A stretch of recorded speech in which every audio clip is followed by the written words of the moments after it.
Friends, welcome back to my channel. मैं आज एक DIY वीडियो आपके सामने लेकर आई हूँ।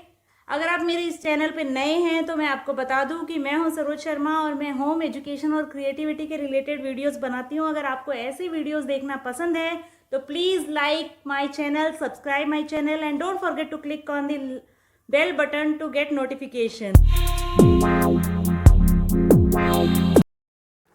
आज के DIY के लिए हमें चाहिए कुछ पुराने कपड़े, सुई, धागा, एक मोटा धागा और एक नॉर्मल धागा और कुछ पॉम पॉम और इस तरह की फोम जो कुशन कवर्स और पिल्लो में आती है। अगर आपके पास कोई डिस्कार्डेड कुशन या पिल्लो पड़ा हो तो उसकी फ़ोम आप यूज़ कर सकते हो। अगर फ़ोम अवेलेबल नहीं है तो आप कॉटन यूज़ कर सकते हो। तो मैंने इस तरह से एक कार्ड शीट पे ये पिक्चर स्केच करके इनको कट कर लिया है। मैंने एक बड़ा क्लाउड शेप कट किया है और उसका एक मिनिएचर छोटा क्लाउड शेप कट किया है और एक स्टार शेप कट किया है। अब मैं इस क्लाउड शेप को किसी भी पुराने सफ़ेद कपड़े पे इस तरह से रख के ट्रेस कर लूँगी। अगर आपके पास सफ़ेद कपड़ा नहीं है तो आप हल्के नीले रंग के कपड़े को भी यूज़ कर सकते हैं। इसके बाद मैं कैंची की हेल्प से इस तरह से इन्हें काट लूँगी। तो इस तरह से मैंने ये बड़े बड़े दो कपड़े के टुकड़े काटे हैं एक जैसे, ताकि मैं इन दोनों को आपस में सील सकूँ।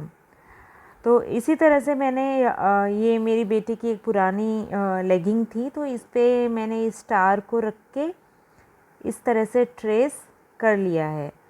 तो मैंने इस तरह से 3-4 स्टार ट्रेस किए हैं और बचा हुआ जो सफ़ेद कपड़ा था उस पर मैंने वो मिनिएचर छोटे क्लाउड और ऐसे ही एक पुराने कपड़े पे मैंने ये 4 और स्टार्स ड्रॉ कर लिए। अब इन सब स्टार्स को मैंने इन कपड़ों को बीच में से स्टेपल कर लिया, ताकि अगर मैं धीरे धीरे बाद में इनको काटूं या सिलूं तो ये मिसप्लेस ना हो या हिले डुले ना।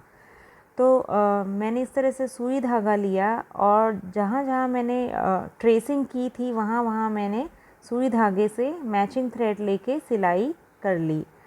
लेकिन जब सिलाई करें तो एक बात का ध्यान रखें फ्रेंड्स कि आपको पूरी एरिया नहीं सिलनी है, आपको हल्की सी एक ओपनिंग रखनी है। तो मैंने इस तरह से सील कर एक छोटी सी ओपनिंग रखी और उसके एक्स्ट्रा कपड़े को काट दिया और बीच में से जो स्टेपलर पिन थी वो भी हटा दी है। अब मैं इस फैब्रिक को इस तरह से सीधा कर लूँगी। आप सुई की, स्टिक की या किसी भी हेल्प से इस तरह से इसको सीधा कर लें। एक चीज़ हमें ध्यान रखनी है कि जब हम ट्रेस करें तो डबल फैब्रिक पे करें, ताकि उसको साथ में स्टिच करना इजी हो। इसको पूरी तरह से इस तरह से सीधा करने के बाद मैंने इसकी छोटी सी ओपनिंग में से जो मेरे पास फ़ोम रखी हुई थी वो फ़ोम फिल करनी स्टार्ट की। तो देखिए ये जो ओपनिंग है इसमें से मैं छोटे छोटे पीसेस करके इस तरह से फ़ोम को फिल करूँगी। ये छोटे छोटे पीसेस मैं इसलिए कर रही हूँ ताकि इक्वली डिस्ट्रीब्यूट हो जाए फ़ोम। तो ये देखिए इस तरह से मैंने फ़ोम को फिल कर दिया। अब ये जो छोटी सी ओपनिंग थी इसको हम ऐसे स्टिच कर देंगे और स्टिच करने के बाद ये हमारी पहली शेप रेडी है।